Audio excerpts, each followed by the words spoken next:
if a white male teen was involved in the same kind of scenario, that from top to bottom, both the outcome and the aftermath might have been different. Now,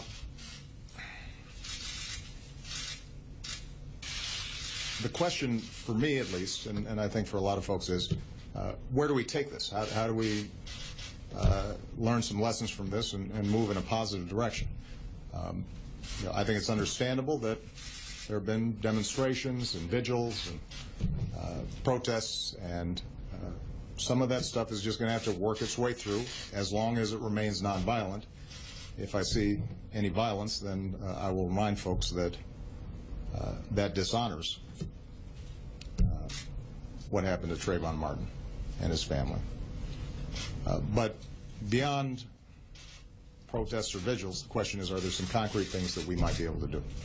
I know that Eric Holder is reviewing what happened down there, but I think it's important for people to have some clear expectations here. Traditionally, these are issues of state and local government.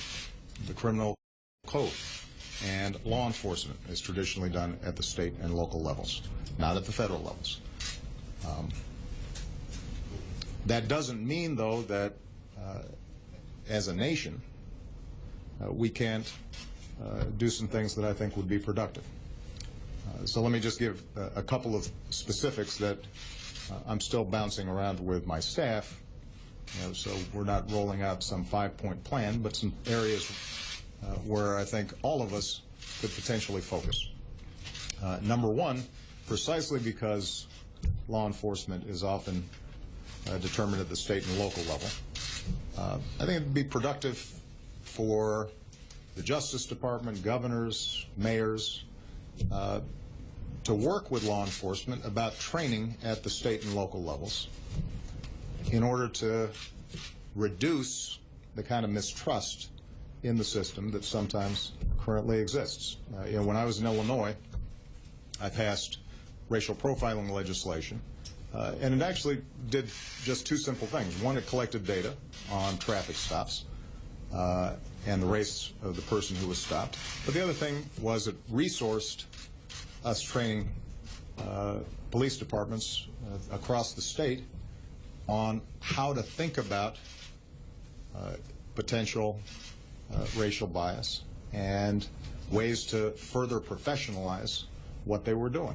And initially, the police departments across the state were resistant, but actually they came to recognize that if it was done in a fair, straightforward way, that it would allow them to do their jobs better, and communities would have more confidence in them, and in turn be more helpful in applying the law. And obviously law enforcement's got a very tough job. So that's one area where I think there are a lot of resources and best practices that could be brought to bear if state and local governments are receptive. And I think a lot of them would be. And let's figure out, are there ways for us to push out that kind of training. Along the same lines, I think it'd be useful for us to examine some state and local laws to see if they are designed in such a way that they may encourage the kinds of altercations and confrontations and tragedies that we saw in the Florida case, rather than diffuse potential altercations. I know that there's been commentary about the fact that the stand your ground laws in Florida were not used as a defense in the case. On the other hand, if we're sending a message as a society in our communities that someone who is armed potentially has the right to use those firearms, even if there's a way for them to exit from a situation, is that really going to be contributing to the kind of peace and security and order that we'd like to see?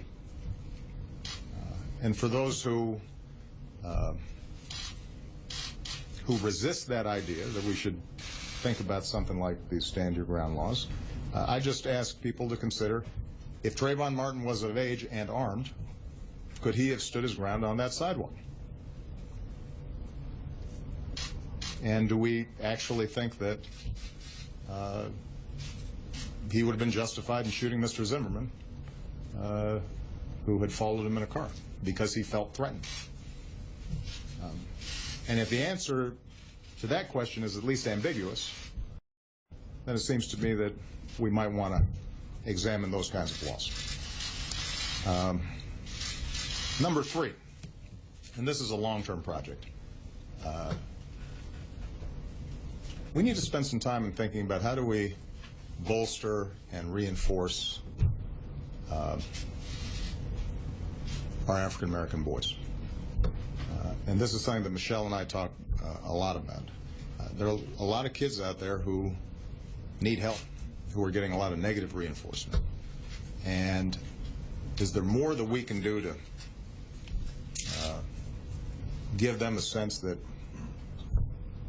their country cares about them and values them and is willing to invest in them? I'm not naive about the prospects of some brand new federal program. I'm not sure that that's what we're talking about here, but I do recognize that as president I've got some convening power, and there are a lot of good programs that are being done across the country on this front. And for us to be able to gather together business leaders and local elected officials and clergy and celebrities and athletes and figure out how are we doing a better job helping young African-American men feel that they're a full part of this society, and that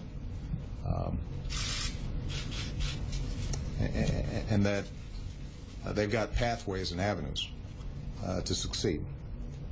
I think that would be a pretty good outcome from what was obviously a tragic situation, and we're going to spend some time working on that and thinking about that.